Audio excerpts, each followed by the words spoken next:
What's up, y'all? Good morning. Well, actually, I guess I don't know if it's morning for you, but it's definitely early morning for me.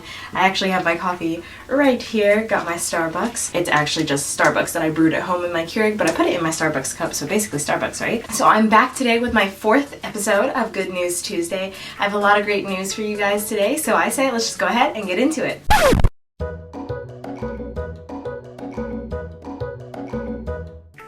The first story I have for you all today is a story about a woman named Amy Creighton who graduated from college at the age of 94 with, not to mention, a 4.0 GPA. Originally, Amy put her education on hold as she stopped going to school and returned to work so that she could raise her 4 children following a divorce. On her graduation, Amy has to say, "It feels good to graduate, to finish that part of my life, but I feel that I'm still on the road. I have so much more to learn." Miss Creighton picked Southern New Hampshire University because she said it brought back childhood memories of living in New England. And I know you may be wondering, why would she bother to finish her college degree? Well, Amy says that she couldn't see herself sitting there watching Netflix all the time, and that she disliked the idea of just being idle during her golden years. The article ends by mentioning that Amy just says she's trying to live her life to the fullest, and I say, more power to you, Amy. So as we can tell, she got some pretty good news this year, and I'd say that's some pretty good news.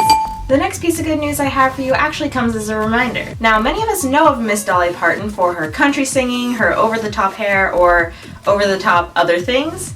But what you might not know about Miss Dolly Parton is that back in 1995, she started something called the Imagination Library. This was originally founded to foster a love of reading back in her home county in Tennessee, but today, Miss Parton's Imagination Library provides books to millions of kids nationwide. So what exactly is the program, you ask? Well, essentially, it's Miss Parton sending your child free books. If you live in a participating community, all you have to do is register at the link that I will actually put below, but is also on her website. And you select a book each month for your child, ages birth to 5 years old. Miss Parton states, "Everywhere I go, the kids call me the book lady." So kids getting free books, I'd say that's some pretty good news. The next piece of good news I have for y'all today is actually a little bit of a silly story about someone who unconsciously turned a hobby into some art. At 18 years old, Sam Barsky started knitting sweaters, but back then he knit sweaters inspired by places that he's already been. But today, Barsky knits sweaters of places he's going and then takes pictures in front of the monuments wearing the sweater that he's hand knit. The sweater connoisseur says, "At first I was just doing it unconsciously, but then I decided to make that an intentional art form." To date, Mr. Barsky has made over 103 sweaters and taken pictures in places like Times Square in New York City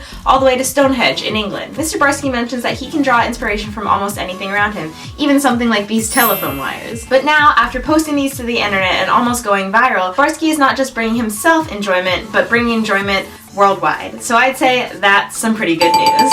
The next piece of good news I have for y'all comes from the state of Oklahoma, when last Friday on January 20th, the Superintendent of Public Instruction, Joy Hosmeyer, announced that public school districts would be able to choose whether their 11th grade students would be able to take the SAT or the ACT completely free. This is actually an extension of a program that was launched in 2015 to the 2016 school year, where students in all but 2 of Oklahoma's state districts were able to take the ACT completely free. Before this program was launched, only a little over half of Oklahoma's 11th grade students took the ACT, but after the program, 79% of 11th graders in Oklahoma's school districts took the ACT. About the free exams, Hoffmeister says, "Access to the ACT and SAT opens up an on-ramp to post-secondary education for all Oklahoma public school students, many of whom might not otherwise consider college to be a possibility." And about school districts having to choose between the ACT or the SAT, Hoffmeister says, "Offering school districts the choice of the ACT or SAT gives more control back to our communities.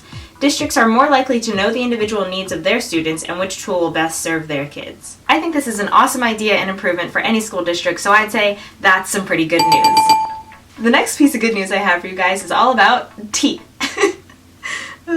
Researchers found that a drug for Alzheimer's can actually be used to stimulate tooth renewal. Following trauma or infection, the inner soft pulp of the tooth can become exposed, leading to infection and things like cavities. In order to naturally protect this soft pulp, your body produces something called dentine. But dentine is typically insufficient enough to effectively protect against large cavities. Currently, the main fix for these types of issues are man-made cements or fillings that in general just fill the hole that is created in the tooth. However, in a paper published in the Scientific Reports, scientists from the Dental Institute of King's College London have found a way to stimulate the stem cells in the pulp of the teeth so that they will generate new dentine. This technique would utilize a tooth's natural ability to heal themselves, just on a hyper level. Specifically, one of the small molecules that the team is using to stimulate the stem cell growth is, now don't quote me on how to pronounce this, pitaglutide, and this has actually previously been used to treat neurological diseases like Alzheimer's, which, because this is already widely used, could present a fast-track integration into the practice of dentistry. So the team dips a small biodegradable collagen sponge in a small amount of something called glycogen synthase kinase, or GSK3, and places it right on the infected tooth. They found that the sponge actually disintegrates over time and is replaced by new dentine, which then leads to a completely natural repair of the tooth. The lead author of the study, Professor Paul Sharp, says, "The simplicity of our approach makes it as ideal as clinical dental product for the natural treatment of large cavities, by providing both pulp protection and restoring dentine. In addition, using a drug that has already been tested in clinical trials for Alzheimer's disease provides a real opportunity to get this dental treatment quickly into clinics." And I'm sure even if you have never had a filling, you know just how horrible they can be. So hearing about this, I'd say that's some pretty good news. Alright, well now let's look at our favorite website, checkaday.com, and figure out what holidays there are today. On this Tuesday, January 24th, 2017, it is Belly Laugh Day, National Just Do It Day, National Compliment Day. If no one's complimented you today, you're a beautiful soul and don't let anyone tell you otherwise. National Peanut Butter Day. Ooh, a peanut butter and Nutella sandwich actually sounds so good right now. Speak Up and Succeed Day. And lastly, Talk Like a Grizzled Prospector Day. And I'm not exactly sure what that is, but whatever. And if you weren't excited about any of the good news that I provided, maybe you can celebrate one of those holidays. So now we move on to this week's Challenge of the Week as well as inspirational quote from my well-loved Passion Planner. This week's quote is, "There are no foolish questions and no man becomes a fool until he stops asking questions," by Charles Proteus Steinmetz. And this week's Challenge of the Week is, "Be brave and don't be afraid to ask questions, especially the difficult ones. Asking for clarity is always better than assuming." Alright you guys, well I hope you liked this week's Good News Tuesday. I hope that I was able to put a little bit of a smile on your face, and until next time, I'll see y'all later. Also guys, I got a new lens. Do we like it? Do we think it made a difference at all? I think it made a little bit of a difference, might even make a little bit more if I come closer. And then it's even blurrier in the background. I think it makes a difference. Let me know. Teeth.